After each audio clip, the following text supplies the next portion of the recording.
Welcome to our channel. Today we how to verify ARV with Redfin sold listings, beginner guide step by step clearly. Open your web browser and go to the Redfin website. In the search bar, type the property address you want to analyze. Once the search results appear, click on the correct property listing. Scroll down to the section labeled past sales. Take note of the sold prices, sale dates, and any relevant details about the property. Next, look for comparable properties in the area. Return to the search bar and adjust your search to include similar properties within the same neighborhood. Filter your results by selecting Sold from the Property Status options. Review the list of recently sold listings that match your criteria. Pay attention to the sale prices and the time frame in which these properties sold. Make a list of at least 3 to 5 comparable properties. Calculate the average sale price of these comparables. Consider factors such as property size, lot size, and condition when making comparisons.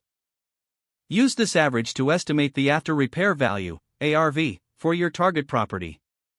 If possible, check additional sources like Zillow or local real estate data for further validation.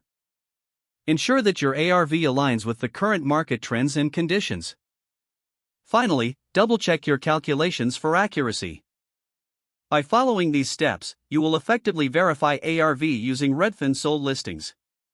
If the page does not load, refresh the browser or try again in a private or incognito window.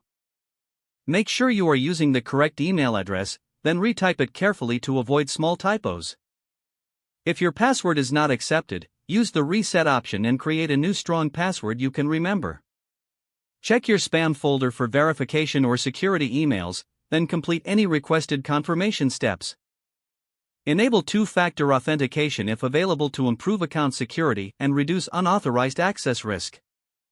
After signing in, review your profile details so your contact information and settings are accurate and current.